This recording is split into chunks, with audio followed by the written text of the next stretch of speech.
Voilà. Oui. Bonsoir. Merci d'être venu parce que c'était nécessaire de se manifester. Je ne sais pas si vous savez, mais le chômage a disparu en France. Les chômeurs ont disparu en France. Pas un mot hier dans le discours présidentiel. Pas un mot sur ces questions-là. Bien évidemment, pas une mesure non plus. On ne parle pas de la suppression de la soi-disant réforme de l'assurance chômage. Celle qui organise des sanctions, et seulement des sanctions. Ils appellent ça l'accompagnement. C'est rigolo, non? Oui. En fait, il s'agit de multiplier les sanctions, les rendre plus faciles pour pouvoir radier le plus de gens de l'assurance chômage. En plus de ça, ce qui est prévu quand même, c'est que l'État a pris le contrôle financièrement et, Nathalie va en parler plus que moi, mais ils ont décidé brusquement qu'il fallait supprimer la dette de l'UNEDIC. Alors supprimer la dette de l'UNEDIC, elle est déjà supprimée en partie, il faut le rappeler. C'est-à-dire qu'avec la baisse des allocations chômage, l'UNEDIC sauve financièrement sa situation et allait vers une situation où il n'y avait plus de dette. Eh bien c'est pas assez. Le gouvernement a décidé, parce qu'il faut réduire la dette publique, qu'il fallait faire ça tout de suite. Et récupérer, et aujourd'hui il se prépare à récupérer 3,9 milliards sur le dos des chômeurs. Voilà où on en est. Donc on a voulu, comme il y avait des négociations, enfin je dis négociations entre guillemets, parce qu'il y a des syndicats qui font semblant d'avoir encore du pouvoir sur l'UNEDIC, il y avait des négociations en principe prévues aujourd'hui, donc on avait décidé de marquer le coup et de faire ce rassemblement. Donc le député n'est pas là aujourd'hui, il a promis de nous recevoir avec ses collègues sous peu. On espère qu'on arrivera à lui faire comprendre que les chômeurs existent toujours dans ce pays, qui sont maltraités par une politique gouvernementale de plus en plus dure, qui sont maltraités dans leur rapport avec Pôle emploi, et on va essayer au moins de faire remonter ça. On n'a pas trop d'illusions sur le fait que le député de Caen réussira à révolutionner la politique gouvernementale, mais enfin, il faut au moins qu'il ne puisse pas dire « je ne savais pas » et se planquer derrière l'ignorance de situations qui deviennent de plus en plus dramatiques. Voilà ce que je voulais dire en introduction, mais ça continuera parce qu'il va falloir se battre contre les sanctions, il va falloir se battre pour défendre les droits financiers, mais aussi les droits au quotidien, c'est-à-dire des gens qu'on maltraite sans arrêt, qui sont radiés sans qu'ils puissent se défendre, qui sont sanctionnés sans qu'ils puissent se défendre, et ça, c'est inacceptable, parce que si c'est ça la démocratie, ça pose quand même des problèmes. Bravo, super, bravo.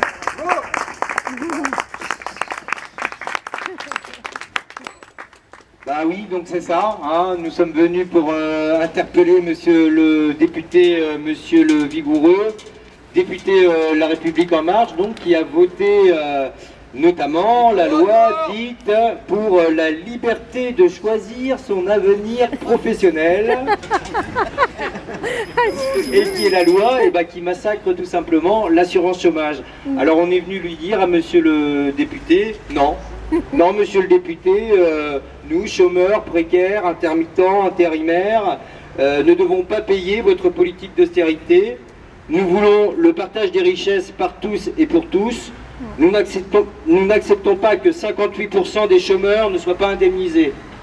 Non, monsieur le député, 4 milliards de baisse des droits des chômeurs contre 200 milliards donnés aux patrons, ce n'est pas un bon calcul. C'est le calcul du cynisme, du mensonge et de la manipulation. Combien d'emplois créés par le CICE? Aucun. Voilà. Combien liés à la suppression de l'ISF? Zéro. Et quelle perte pour la sécurité sociale et l'assurance chômage? Un pognon de dingue. Des milliards. Des milliards, voilà.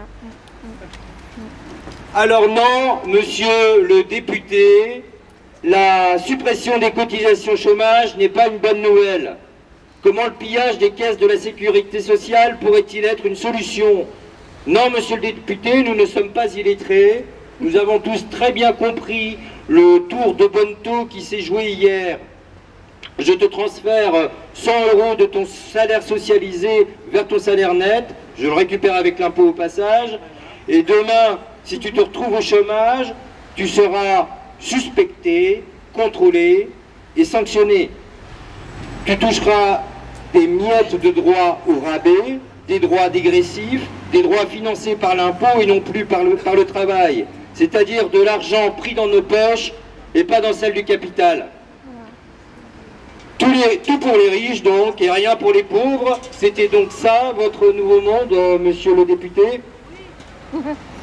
Non, monsieur le député, il ne suffit pas de traverser la rue pour trouver un emploi, ni même apparemment de traverser la rue pour vous trouver vous. Mais puisque vous êtes à l'Assemblée nationale aujourd'hui, en représentant du peuple, paraît-il, écoutez donc ce que vous dit le peuple et préparez-vous donc à voter la censure demain. Non, monsieur le député, nous ne voulons pas devenir milliardaires.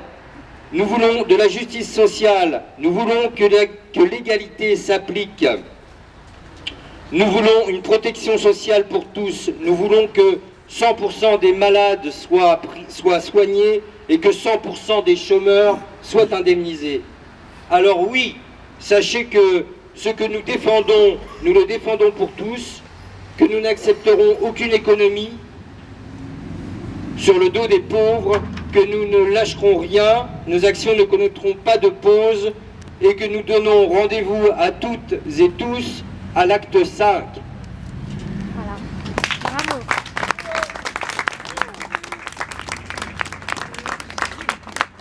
Je vais pas revenir sur les mots de Romuald ou d'Étienne, simplement vous informer que nous, en tant qu'organisation syndicale, les camarades de la CGT donc qui siègent à l'UNEDIC ont tout d'abord déchiré la lettre de cadrage de Macron. Ça, c'est la première chose. Ont demandé des vraies négociations pour que l'ensemble des privés d'emploi, des précaires, des intérimaires et des intermittents soient indemnisés à leur juste valeur. Et il est prévu, puisque là, évidemment, la négo a été repoussée aujourd'hui, c'est que certainement la CGT sorte des négociations. Parce que de toute façon, malheureusement, nous sommes tout seuls à nous battre et qu'il est hors de question qu'on signe et qu'on négocie de la merde. Ouais. Je vous le dis tout de suite. Donc il est prévu effectivement que la CGT sorte des négos, alors peut-être pas la prochaine, mais certainement à celle d'après. Voilà. Mais effectivement, il faut continuer le combat aujourd'hui.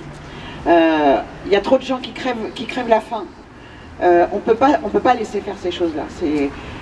Et on a une grosse difficulté, c'est que... Alors il y a ce mouvement des Gilets jaunes, ce mouvement de citoyens, puisque dans les Gilets jaunes, il y a des gens qui sont sans emploi, il y a des précaires, il y a des intérimaires, il y a des intermittents, il y a des salariés, il y a des retraités. Mais aujourd'hui, quand on va dans les pôles emploi essayer de discuter avec les privés d'emploi notamment ou les précaires, on a une réelle difficulté à les mobiliser. Or aujourd'hui, c'est leur situation qui est mise à mal et qui va s'aggraver encore une fois. Pour information, parce que j'arrête pas, ça fait des mois que je le dis, ce qu'a prévu Macron, c'est quoi?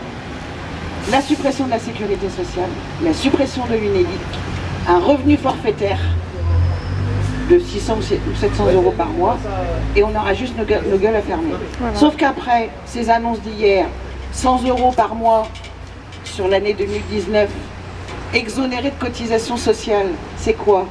C'est vider les caisses de la Sécu, comme l'a dit Romuald. Et après, dans quelques années, vous allez avoir certaines personnes qui vont vous dire « Mais je suis au chômage, mais j'ai le droit à rien. Je suis en retraite, mais c'est quoi ma retraite? C'est des miettes. C'est quoi? C'est le système allemand, c'est le système anglais, c'est le système nordiste. Les Allemands aujourd'hui, il y a 20% de la population qui crève la faim. Mais ça, personne ne vous en parle. Alors, par contre, on vous fait des beaux discours. En Allemagne, tout est bien, tout est beau, ils ont du travail, etc. Sauf que c'est faux. En Angleterre, vous prenez, il y a 1,5 million de personnes qui sont sans abri. Il y a 40% des enfants qui sont sous-alimentés. Mais ça, on ne vous en parle pas. Et c'est ça le système de Macron. Mais on n'en veut pas. Il est vraiment temps que les gens se réveillent. C'est pas... je pense qu'aujourd'hui, on n'est encore pas assez nombreux. Aujourd'hui, c'est grève générale pour tout le monde dans la rue, et Macron dehors. Oui.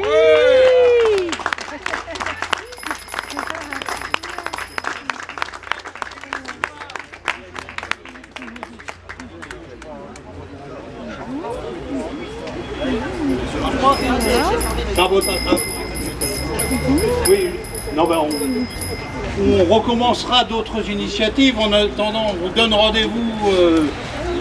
La première, c'est vendredi matin à 10h30, place Fontette. Et puis, 10h30, c'est pas 11h30, place Fontette. Ah, ça va, c'est... Étienne, la mémoire. Tu sais, à mon âge, hein, on pourra traîner au lit. On pourra traîner au lit, voilà. Comme tous les feignants de chauffeurs. Voilà, et puis les prochaines. Mais en tous les cas, je crois qu'il faut s'engager aujourd'hui dans une lutte prolongée. Juste un point. Les chômeurs et les précaires en France, c'est pas ce qu'on nous dit, le chiffre de 3 millions. C'est aujourd'hui entre 10 et 11, et ça représente un tiers de la population active. Alors bien évidemment, on nous dit à l'étranger le taux de chômage est moins élevé, mais eux ils comptent pas. Ils comptent pas les gens qui sont en situation précaire. Nathalie évoquait l'Allemagne. En Allemagne, il y a des tas de gens qui sont à 1 mark de l'heure. 1 euro, pardon. Excusez-moi, le mark n'existait plus. Le travail des enfants en Angleterre. En Angleterre, il y a du travail des enfants, il y a des contrats à 0 heure. Oui, C'est quand oui. même prodigieux, vous n'êtes pas chômeur, vous avez un contrat à 0 heure, mais vous ne touchez rien. Voilà, donc nous ne nous laissons pas intoxiquer par la propagande qui dit aujourd'hui le chômage est en baisse, ou le chômage est ceci, ou le chômage est cela. C'est pas une question de chiffres, c'est une réalité qui touche aujourd'hui des millions de personnes et qui est inacceptable. Voilà. Parfait. Très bien. Bravo.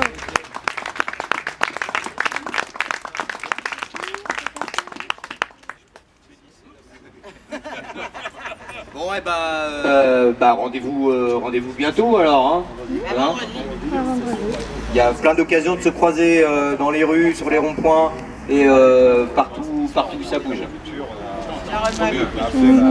Par ailleurs, s'il y en a qui sont intéressés, demain il y a une manifestation à l'appel des étudiants et des lycéens qui part à 14 h au Phénix, sur le campus 1, sur la fac, pour un enseignement public accessible à tous et à toutes, parce qu'il faut savoir qu'actuellement pour les étudiants qui ont la chance d'avoir passé Parcoursup, plus d'1 sur 2 est obligé de se salarier en parallèle de ses études, en mettant en danger ses études, parce que lorsqu'un étudiant se salarie, il a une chance sur 2 de passer en année supérieure directement sans redoubler, alors qu'un étudiant qui a la chance de ne pas avoir à se salarier à côté de ses études passe 9 fois sur 10 en année supérieure. Il faut savoir aussi que Parcoursup, on nous a présenté ça comme une meilleure solution d'orientation. La loi ORE, orientation réussite, et j'ai plus le dernier. Et c'est de la merde parce que quand tu choisis pas tes études, que tu te retrouves 1 an dans une filière par défaut où on t'a accepté, bah, c'est là où tu te plantes parce que t'as pas la niaque pour y arriver. Donc j'invite toutes celles et ceux qui sont intéressés à venir à la manif à 14 h, et même si vous avez un peu plus de temps, à venir manger avec nous. On tiendra une assemblée générale à midi sur la fac. Ah, impeccable.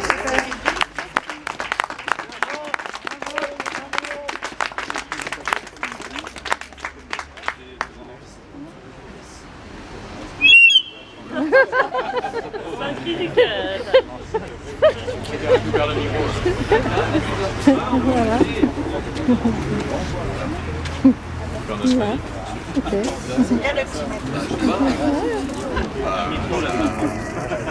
Voilà.